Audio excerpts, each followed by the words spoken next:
ఈ cervical cancer symptoms ఎలా ఉంటాయి అసలు? మెయిన్ తెలుసుకోవాలంటే మనం ముందుగానే మనం గుర్తించాలి అంటే ఈ సిమ్టమ్స్ ఎలా ఉంటాయి? సింగిల్ వన్ సిమ్టమ్తో ఈ సర్వైకల్ క్యాన్సర్ ఉంది అని మనం డయాగ్నోసిస్కి రాలేము. Most of the time cervical cancer లక్షణాలు ఎలా కనిపిస్తాయంటే women will complain of discharge which is foul smelling. Smell అనేది అబ్నార్మల్ ఉండొచ్చు, లేదంటే every time when she has a sexual intercourse తర్వాత బ్లీడింగ్ ఎపిసోడ్ రావచ్చు. పీరియడ్స్ మధ్యలో ఆన్ అండ్ ఆఫ్ స్పాటింగ్ రావచ్చు, లేదంటే రిపీటెడ్గా ఇన్ఫెక్షన్స్తో ప్రెజెంట్ అవ్వచ్చు, like discomfort, kind of whitish discharge, smelly discharge లాగా రిపీటెడ్గా ఇన్ఫెక్షన్స్ రావచ్చు. ఇదే కాకుండా she may present with advanced స్టేజ్లో ఉంటే యూరిన్లో మంట, లేదంటే పీరియడ్స్ టైంలో చిన్న చిన్న స్మాల్ పీసెస్ ఆఫ్ టిష్యూ లాగా కూడా రావచ్చు. సో ఇవన్నీ మనం తెలుసుకొని డాక్టర్ని as early as possible approach అవ్వాలి.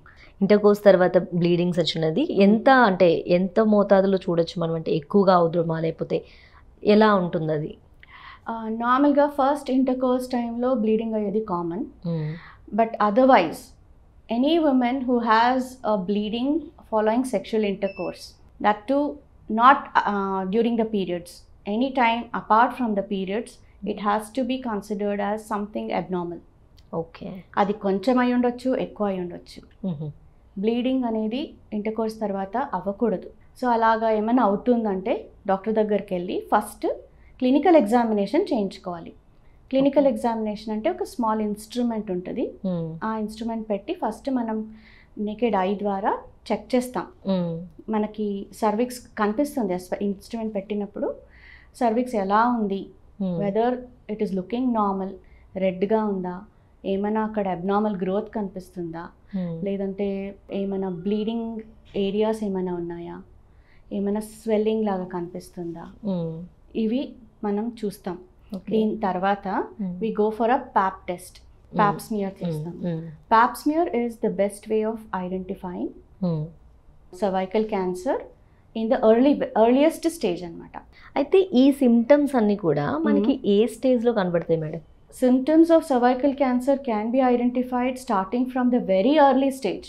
Okay. Or these symptoms can manifest throughout. అది అట్లనే మనం నార్మల్ నెగ్లెక్ట్ చేసుకుంటూ పోతే ఈవెన్ అట్ స్టేజ్ 3 స్టేజ్ 4లో కూడా ఇవే సిమ్టమ్స్ వస్తాయి. బట్ అప్పుడు without contact or touch sexual intercourse లేకుండా కూడా బ్లీడింగ్ రావచ్చు వాళ్ళకి.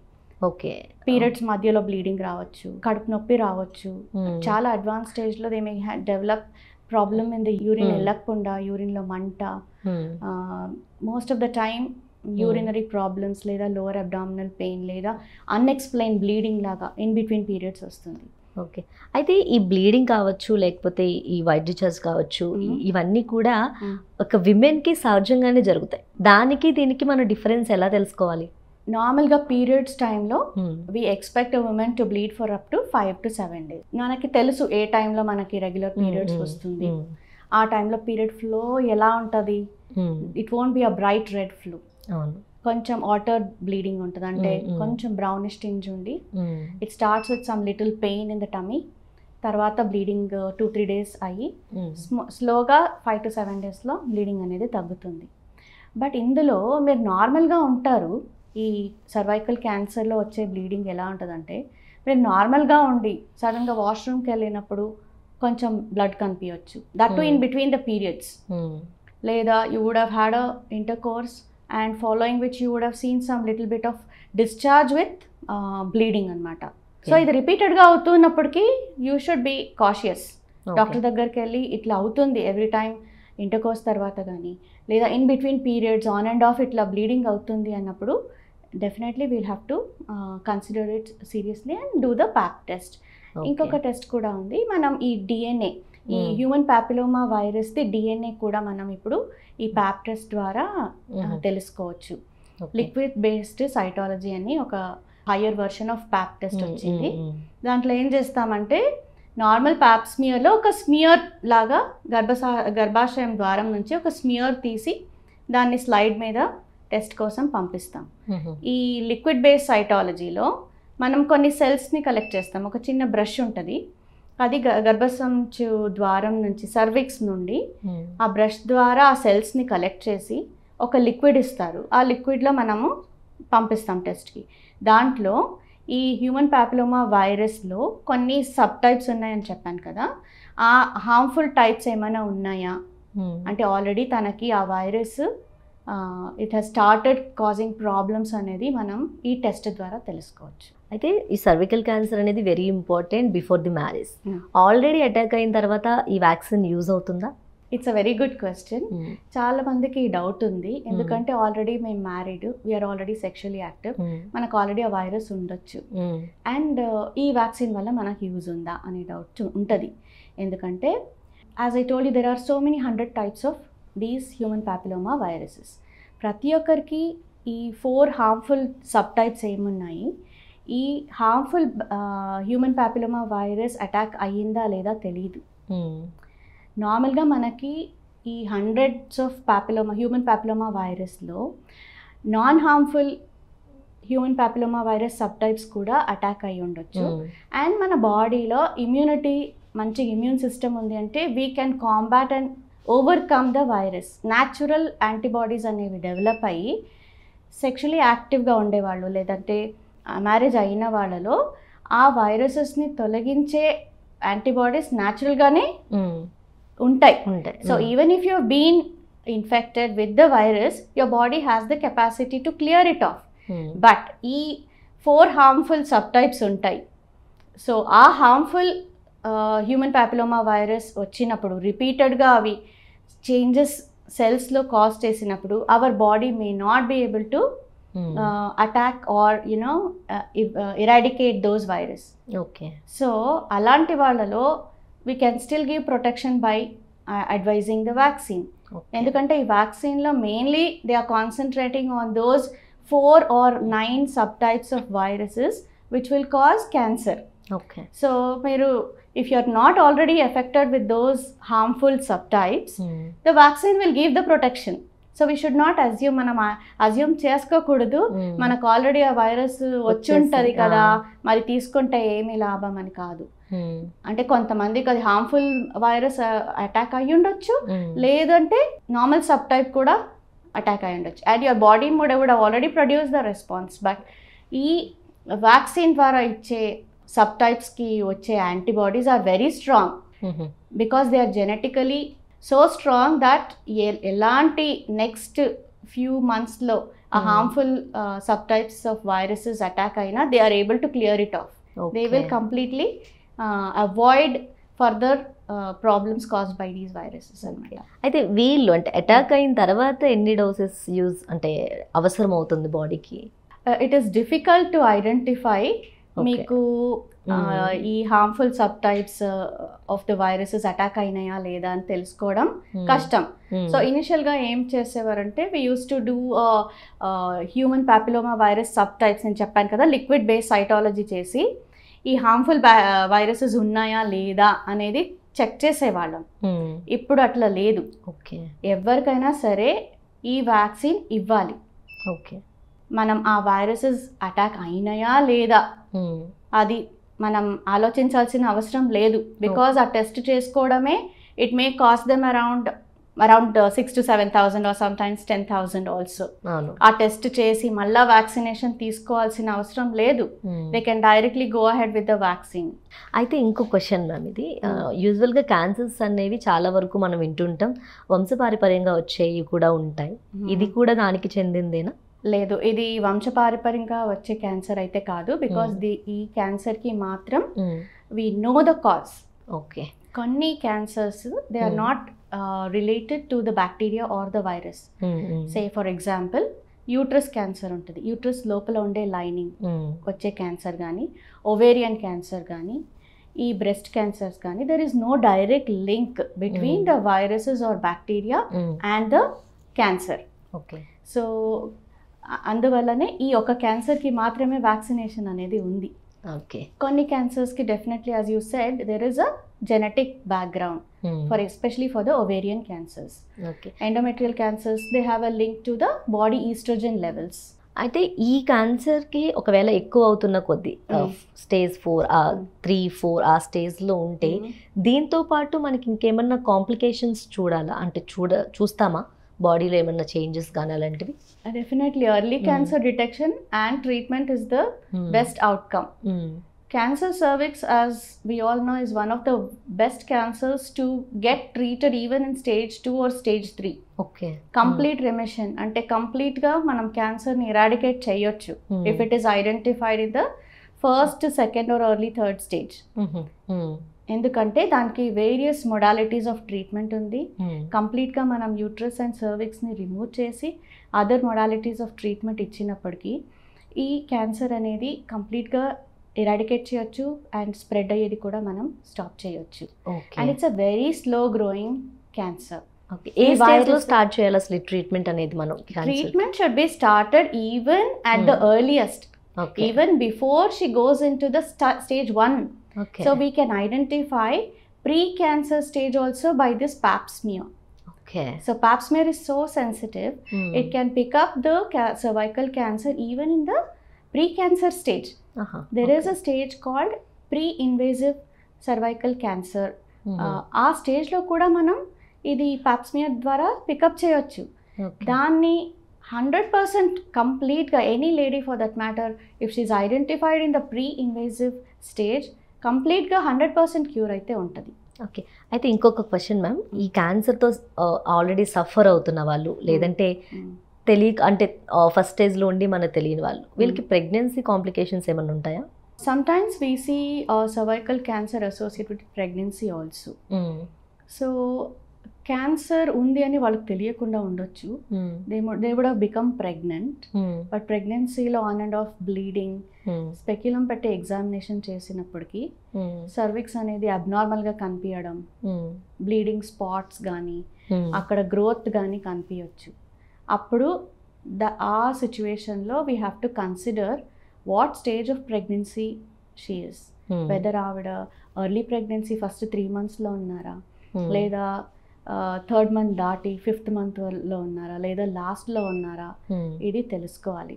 అండ్ ఆల్సో ఈ క్యాన్సర్ అప్పుడు ఏ స్టేజ్లో ఉంది, అది ఎర్లీ స్టేజ్లో ఉందా లేదా already she is in to stage 2 stage 3నా, ఇవి తెలుసుకొని దాన్ని బట్టి ట్రీట్మెంట్ ఉంటుంది. అప్పుడు ప్రయారిటైజ్ చేయాలి. If it is a very early cancer and she is also in the very early stages of pregnancy, we have to counsel them. ఇట్లా cancer కణాలు కనిపిస్తున్నాయి with pregnancy, what is your option?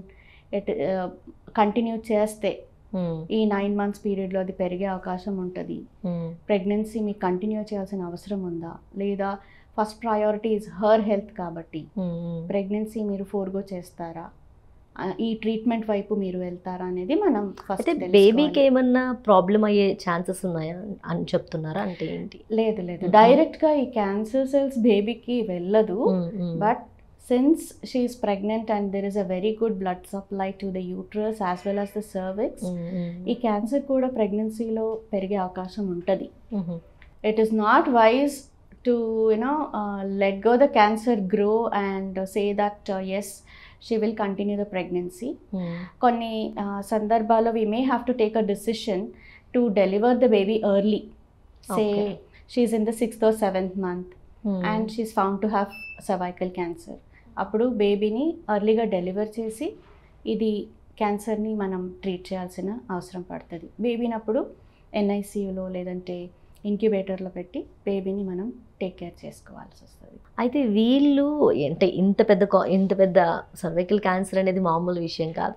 దీంతో suffer అవుతున్నప్పుడు వీళ్ళ mental అంటే సైకలాజికల్గా ఏమైనా disturb అవ్వడము, దానికి ఏమైనా ప్రికాషన్స్ చెప్పగలరా? డెఫినెట్గా ఏ క్యాన్సర్ వచ్చినా మనకి it is going to have an emotional effect on the person. ఎవరికైనా క్యాన్సర్ అనే వర్డ్ వినంగానే భయమేస్తుంది, చాలా డిప్రెషన్, అది యాక్సెప్ట్ చేసుకోవడం కూడా కష్టం. నాకెందుకు వచ్చింది, నాకెలా ఈ క్యాన్సర్ వచ్చింది, నేను ఇంకా ఉంటానా లేదా, ఈ స్టేజ్లో నేను బయటకు వస్తానా లేదా అని చాలా థాట్స్ నడుస్తాయి. అది చాలా వరకు పేషెంట్స్ ఓపెన్ అప్ అవ్వకపోవచ్చు అండ్ వాళ్ళు వీళ్ళతో డిస్కస్ చేసుకోవడం కూడా వాళ్ళు ఇష్టపడరు. బికాజ్ అదొక టాబూ లాగా. ఎవరికైనా క్యాన్సర్ ఉంది అంటే అక్కపక్కన వాళ్ళు దాన్ని మ్యాగ్నిఫై చేయడం, లేదా ఆవిడకి క్యాన్సర్ ఉంది అనేది తప్పుగా ఆమెను అర్థం చేసుకోవడము, లేదంటే ఆవిడకి ఎర్లీ స్టేజ్ ఉంటే ఇంకా ఈవిడ ఉండరేమో అని డిప్రెసింగ్ వర్డ్స్ చెప్పడం, ఇవన్నీ అవుతాయి. So first of all when we treat the women, it is a multimodality treatment అండి. We involve the oncologist, the gynecologist, as well as a psychologist and psychiatrist. Okay. ఎందుకంటే first of all ఆవిడ మనసులో ఏం నడుస్తుంది, she has to open up. ఆవిడకి clear facts అనేది మనం తెలియపరుస్తాము. We tell her as to what stage of the cancer it is. First అది యాక్సెప్ట్ చేసుకోవడానికి కొంచెం టైం ఇచ్చి, దానికి మందే లేదు, మెడిసినే లేదు, ట్రీట్మెంటే లేదు అనే థాట్ నుంచి there is a very good outcome even in stage 2, stage 3 వరకు. కంప్లీట్గా ఈ క్యాన్సర్లో మంచి రిజల్ట్స్ వస్తాయి అనే పాజిటివ్ థాట్స్ని మనం వాళ్ళకి, నాలెడ్జ్ని వాళ్ళకి మనం ఇస్తాము. వాళ్ళకు ఉండే డౌట్స్ కానీ, వాళ్ళకు ఉండే భయాలు, ఇవన్నీ మనం క్లియర్ చేయడానికి we involve our team. Okay. And ఇంకొక క్వశ్చన్ మ్యామ్, ఒకసారి ట్రీట్మెంట్ అంతా కంప్లీట్ అయిపోయింది, షీస్ ఫైన్ నౌ, అంటే బాగుంది, తగ్గిపోయింది, మళ్ళీ ఫ్యూచర్లో ఏమన్నా వచ్చే ఛాన్సెస్ ఉంటాయా? So any cancer treated completely, మనం కంప్లీట్గా అయ్యిందా లేదా చూసుకోవడానికి we keep them under follow up. So వాళ్ళని ఫస్ట్ ఎవ్రీ 3 months పిలుస్తాము, తర్వాత 6 months, తర్వాత ఇయర్లీ వన్స్ పిలుస్తాము. And we follow them up to 5 to 10 years అనమాట. సో వాళ్ళకి కొన్ని we give them clear science, ఈ లక్షణాలు వస్తే మీరు ఇమీడియట్గా అప్రోచ్ అవ్వాలి అని వీ ఎడ్యుకేట్ దెమ్. సో 100% అది క్లియర్గా తీసేసాము, ట్రీట్మెంట్ కంప్లీట్గా వాళ్ళు కంప్లీట్ చేశారు అన్నప్పుడు అది వచ్చే ఛాన్సెస్ చాలా తక్కువ. ఎస్పెషలీ సర్జరీ ద్వారా తీసినప్పుడు సర్జికల్ మార్జిన్స్ అని చూస్తారు. అంటే తీసిన యూట్రస్ కానీ సర్విక్స్ పార్ట్లో ఆ లాస్ట్ బిట్ వరకు క్యాన్సర్ ఫ్రీ ఏరియా ఉందా, నార్మల్ హెల్దీ టిష్యూ వరకు తీసామా అనేది చెక్ చేస్తాం. ట్రీట్మెంట్ వైజ్ కూడా whether she has completed all the chemotherapy కానీ రేడియేషన్ కానీ అయిందా చూసి మళ్ళా వచ్చే ఛాన్సెస్ చాలా తక్కువ. కొంతమందిలో సరిగా ట్రీట్మెంట్ అవ్వకపోతే, సర్జరీ ద్వారా సరిగా అది కంప్లీట్గా అది తీయడానికి అవ్వకపోతే అప్పుడు అది రికర్ అయ్యే ఛాన్సెస్ ఉంటుంది. That is very small proportion of women. అయితే వీళ్ళకి ట్రీట్మెంట్ ప్రొసీజర్ ఎలా ఉంటుంది, ఎలాంటి ట్రీట్మెంట్స్ ఇస్తారు, ఎలాగ చేస్తారు అనేది? ఇది కంబైన్డ్ మల్టీమోడాలిటీ ట్రీట్మెంట్ ఉంటుంది. First of all most of the women usually come to gynaecologist. ఇప్పుడైతే రొటీన్గా పాప్స్మియర్ చేస్తున్నాం కాబట్టి అర్లీ ఐడెంటిఫికేషన్ అనేది అవుతుంది. ఐడెంటిఫికేషన్ ఈ గైనకాలజిస్ట్ దగ్గర వచ్చినప్పుడు యాజ్ వి డిస్కస్డ్ ఆ సిమ్టమ్స్తో వచ్చినప్పుడు బయోప్సీ చేసి డయాగ్నోస్ అవుతుంది. Then we involve our oncology team. దాంట్లో surgical oncologist, medical oncologist and radiation oncologist ఉంటారు. So we discuss the case as a team. ఈ పర్టికులర్ పేషెంట్కి ఈ స్టేజ్ ఆఫ్ క్యాన్సర్ ఉంది, ఏమేం ట్రీట్మెంట్ మనం ఈవిడకి ఇస్తాము. అది కాకుండా మనం బయోప్సీకి పంపించుంటాం. కొన్ని అగ్రెసివ్ ఫార్మ్స్ ఆఫ్ క్యాన్సర్ ఉండొచ్చు. సర్వైకల్ క్యాన్సర్లోనే aggressive forms, non aggressive forms ఉంటాయి. సో ప్రతి ఒక్క దానికి టైలర్ మేడ్ ట్రీట్మెంట్స్ అనేది మనం ఇవ్వాలి. సో అది మనం టీమ్ లాగా డిస్కస్ చేసి we will also involve her and their attenders or their family members. వాళ్ళకి ఎక్స్ప్లెయిన్ చేస్తాం, ఈ స్టేజ్లో ఉంది, మీరు ఈ ట్రీట్మెంట్ తీసుకోవాల్సి వస్తుంది. And it is always a planned treatment. So ఇవన్నీ డిస్కస్ చేశాక we first go ahead with either surgery, radiation, chemotherapy, ఇవన్నీ కంబైన్డ్గా ఒక్కొక్కసారి మనం స్టెప్ వైజ్ ఇవ్వాల్సి వస్తుంది. చాలా అడ్వాన్స్డ్ స్టేజెస్లో పాలియేషన్ అంటే దానికి లైఫ్ ప్రొలాంగ్ చేయడానికి, పెయిన్ నుంచి కొంచెం రిలీఫ్ ఇవ్వడానికి పాలియేషన్ ట్రీట్మెంట్ అనేది ఉంటుంది. పాలియేటివ్. వీటి వల్ల ఏమైనా సైడ్ ఎఫెక్ట్స్ లాంటివి ఏమన్నా ఉంటాయా? అంటే లైక్ ఈ కీమోస్ కావచ్చు, రేడియోథెరపీ, ఇవన్నీ వీటి వల్ల ఏమైనా సైడ్ ఎఫెక్ట్స్ ఉంటాయా మేడం?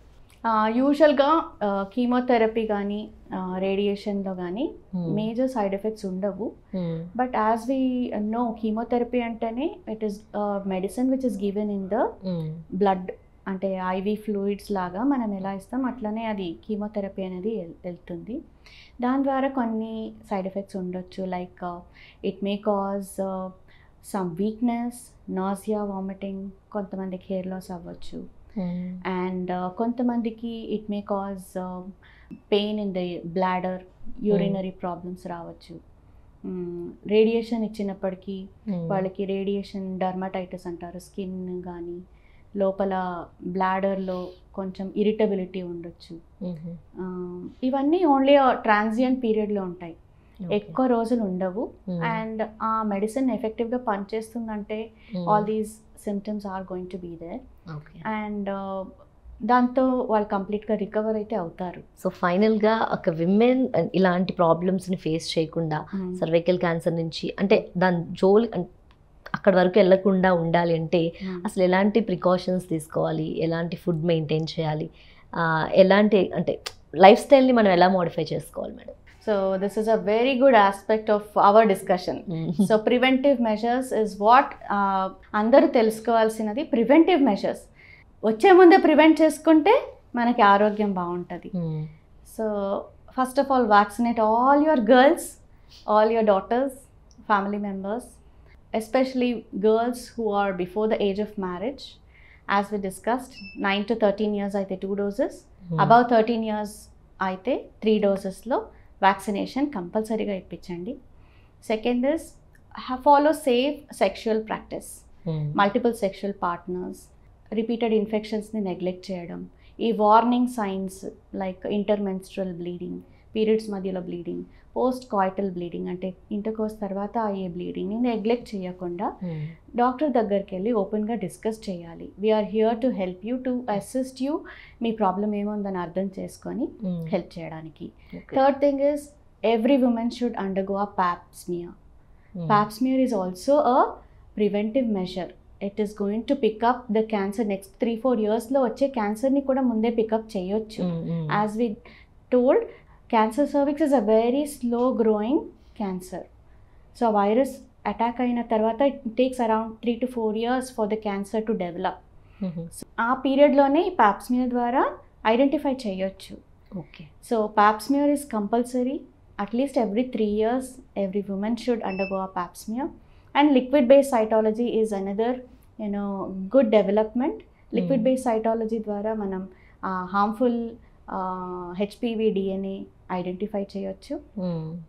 అది కాకుండా we have to have a awareness programs on and off, educate our girls about safe sexual practice. Multiple sexual partnersని మనం discourage చేయాలి. They have to be warned about the possibility of cervical cancer. We should maintain our hygiene and approach the doctor whenever there is a doubt. Thank you so much, ma'am. Thank you.